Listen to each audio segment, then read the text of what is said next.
My own mother took the stand against me in court, siding with my ex-husband's lies, and as a result, I lost everything. After that, she cut off all communication, not just with me, but also with my son, who has never even had the chance to know his grandmother. I never confronted her, never begged for an explanation. I just swallowed the pain and did my best to move forward. Now, as my son's first birthday approaches, I've been carefully planning a celebration for him, inviting the people who have truly stood by me. My mother is not on that list. Out of nowhere, she suddenly reaches out, demanding an invitation, accusing me of keeping her away from her grandchild. But I refuse. She made her choice when she turned her back on me during the hardest time of my life. I've struggled alone for the past few years, trying to rebuild my life from the ruins my ex-husband left me in. This year, for the first time in a long time, I finally feel like I'm standing on my own 2 feet again. I won't let her, or anyone else, jeopardize that. Looking back, I can't help but blame my ex-husband, Ezra, for most of what happened. He didn't just walk out on me. He destroyed everything I had built and left me to pick up the pieces alone. Ezra and I first met when we were 22, both fresh hires at the same company. We spent months working together before he finally asked me out, and from the moment we started dating, everything seemed perfect. A couple of years later, we got married, and that's when everything changed. I think the moment he put a ring on my finger, he stopped seeing me as someone he needed to cherish and respect. It was as if my commitment to him made him feel entitled to my sacrifices. He convinced me to quit my job so I could focus on managing the household full-time. At first, I was hesitant. I had always envisioned myself as someone with a career, but my mother had been a stay-at-home mom, and my father had always treated her with love and appreciation. I thought, maybe, it would be the same for me. I was wrong. Ezra was nothing like my father. Within 6 months of me leaving my job, we started struggling financially. We both had worked in sales, where income was commission-based, and apparently, he wasn't doing well. I suggested returning to work to help stabilize our finances, but instead of being open to the idea, he lashed out. He accused me of doubting his abilities, of not trusting him to provide for us. His pride wouldn't let him admit that we were drowning, and he insisted that I should just focus on my role and leave the finances to him. The tension between us grew. We argued often, especially since I could see how much we were relying on my savings, money I had worked hard for. But every time we fought, he would come back, apologizing, sweet-talking me into forgiving him. He made me believe that things would get better, that he loved me, that we just needed more time. And every time, I believed him. It became a cycle: disrespect, argument, apology, manipulation. And I stayed. Not because I was blind to the reality, but because I loved him and held on to the hope that our marriage could still work. But in the end, even that wasn't enough. Despite everything I had endured, Ezra decided to walk away. He filed for divorce while I was pregnant, leaving me alone when I needed him the most. And as if that wasn't cruel enough, he somehow managed to turn my own mother against me, convincing her that I was the problem. And now, she expects to be welcomed back into my life, as if nothing ever happened. To ensure that he wouldn't have to pay me a cent in alimony, Ezra went to extreme lengths to paint me as a cheater. He twisted every detail he could find, manipulating the narrative to make me look like the villain. It all started last year, when I was about 10 weeks pregnant. Out of the blue, my high school ex-boyfriend, David, reached out and asked if I wanted to grab a coffee. Under normal circumstances, this wouldn't have been a big deal. If he had just been a short-lived fling from my past, it would have been easy to brush off. But David wasn't just some old boyfriend. I had a long history with him. David and I started dating when we were just 13, and he was my first real love. We were together for nearly 6 years before we made the mutual decision to part ways when we went off to college. He had chosen to attend school out of state, and while we tried to make long-distance work, it became clear after a year that we were growing apart. Instead of letting the relationship turn sour, we ended things on good terms and went our separate ways. We tried to stay friends for a while, but over time, we naturally drifted apart. By the time I met Ezra, David was nothing more than a distant memory. No one else stood a chance because I was completely in love with Ezra, and he knew about David. There were never any secrets between us about my past. So when David messaged me after all those years, I had no reason to hide it. I even showed Ezra the message. David had been living in New Zealand with his uncle since graduating college, and had rarely returned home, only visiting his family briefly before flying back. This time, however, he was taking a proper vacation and wanted to reconnect with old friends. That was the only reason he reached out to me. Since everything was out in the open, I asked Ezra if he was okay with me meeting David for coffee. He didn't hesitate. He said he was fine with it. No jealousy, no complaints. Or so I thought. That one harmless coffee meeting would later become the cornerstone of Ezra's vicious lies against me. In court, he spun a completely different story. He claimed that I had never gotten over David, and that this coffee meeting was just the first of many secret rendezvous. He told the court that he had personally seen me holding hands with David, but, conveniently, hadn't managed to get photographic proof because he was too horrified at the sight. Of course, there was no evidence. No messages, no photos, nothing but his word. But what really shattered me was that a few of our mutual friends took his side and testified against me. I don't know if he bribed them, manipulated them, or if they just blindly believed him, but their false testimonies only added to the damage. But the ultimate betrayal came from my mother. She chose to believe Ezra over me. She stood up in court and testified against her own daughter, reinforcing his lies. That was the moment I truly lost everything. The truth was, Ezra and I had been fighting long before the divorce. Our arguments had escalated, mostly because of financial stress. With a baby on the way, money was tighter than ever, and I understood that pressure. That's why I did everything I could to cut down on expenses, even dipping into my own savings just to keep the household running smoothly, without telling him, because I knew he would see it as an attack on his ability to provide. But no matter what I did, nothing was ever enough. One night, after yet another heated argument, I decided I needed space. I refused to speak to him for a few days because I was emotionally drained. And then, just like that, he served me with divorce papers. The breaking point? He had called both me and our unborn baby parasites. That was something I could never forgive. I could tolerate him belittling me, calling me names, making me feel small, but to drag our innocent child into it? That was where I drew the line. And now, after everything, my mother dares to demand to be in my child's life, as if she wasn't part of the reason I lost everything in the first place. When Ezra handed me the divorce papers, I was completely blindsided. My first instinct? To apologize. To beg him to stay.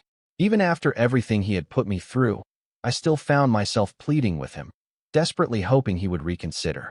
But my words fell on deaf ears. For hours, I tried to reason with him, but he remained cold and unmoved. Then, without hesitation, he told me he was leaving that very day. Not just leaving me, he wanted nothing to do with our child either.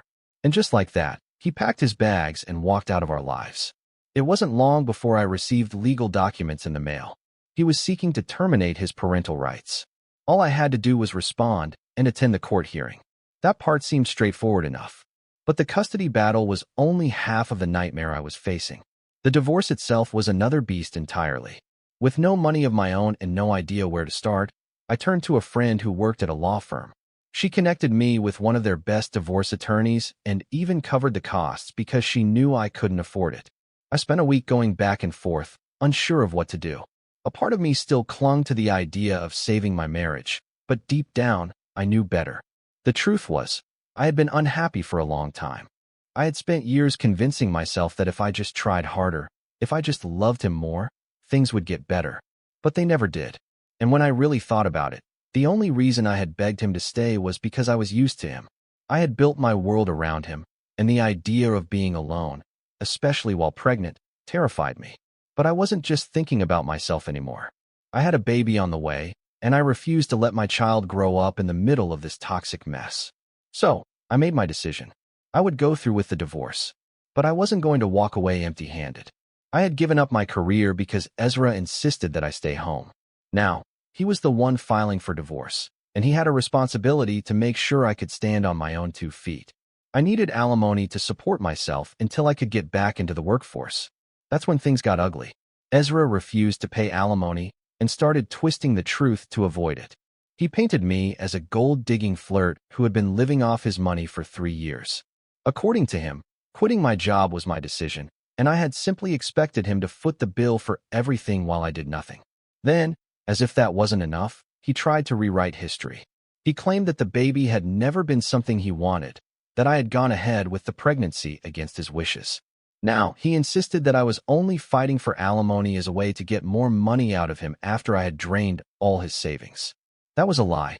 The only reason his savings were gone was because he had spent recklessly, trying to impress people.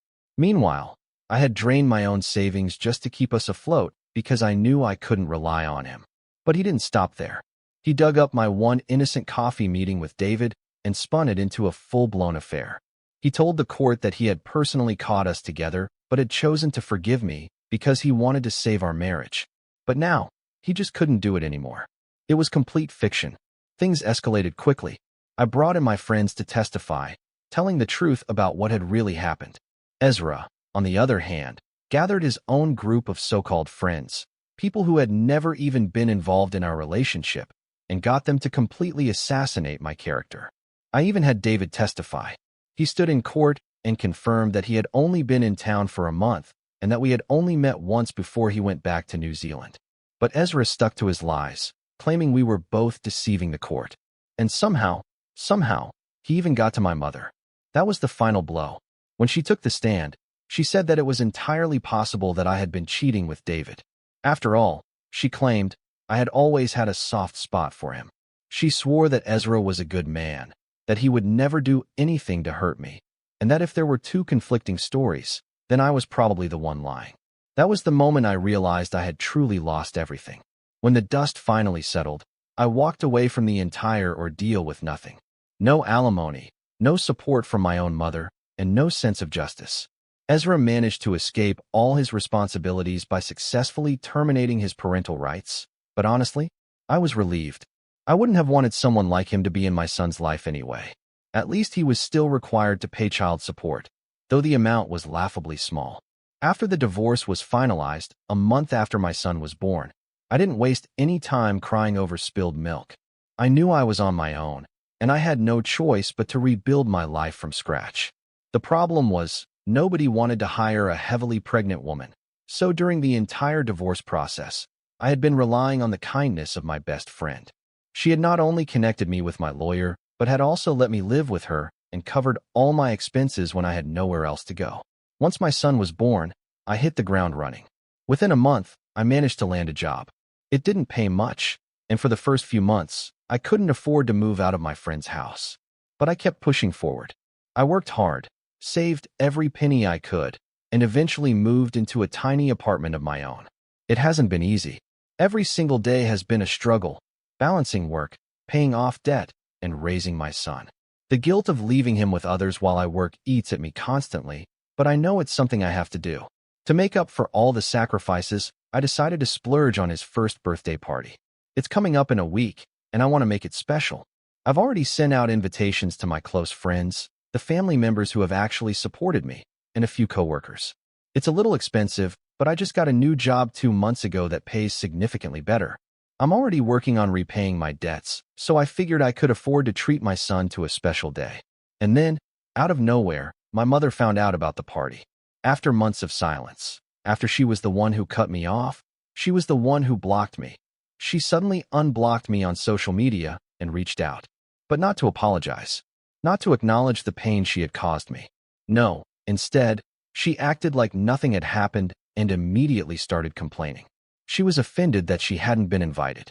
According to her, as my son's grandmother, and the only grandparent in the picture, since my in-laws had cut me off and my father had passed away, she deserved an invitation. She accused me of alienating her from her grandchild and demanded that I let her be a part of his life. And just like that, she flipped the narrative. Suddenly, I was the villain. I was the selfish one.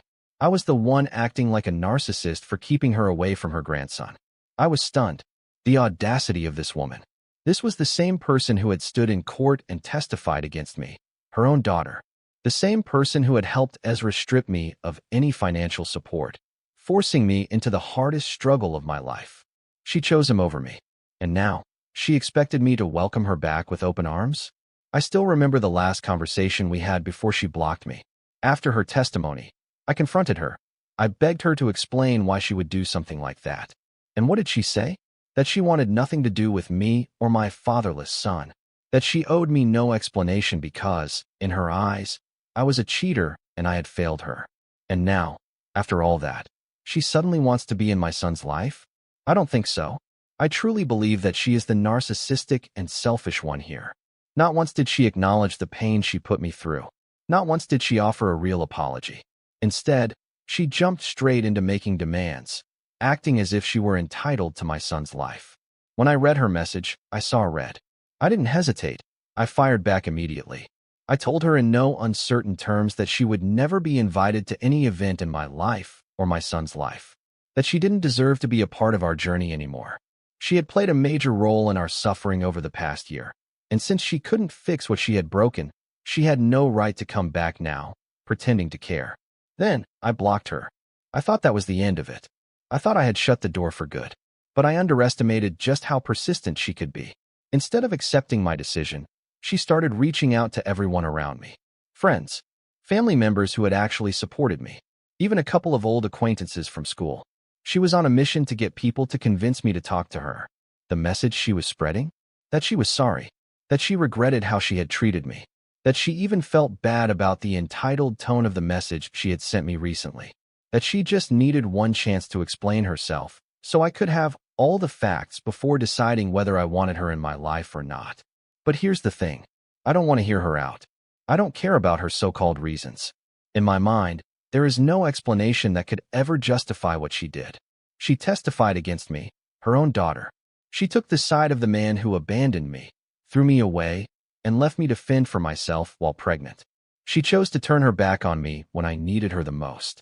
That isn't something I can forgive. That's the fact of the matter. I've been hesitant to tell people this outright because I know how it might sound. Cold-hearted, unforgiving. But the truth is, I don't owe her a chance to explain. And the more I thought about it, the more I realized there is no scenario where she could say something that would change my mind. So, I finally made my decision. I told everyone she had contacted that I appreciated them passing on her message, but I had no interest in reconciling. I made it clear I want nothing to do with her. If she reaches out to them again, I asked them to just block her,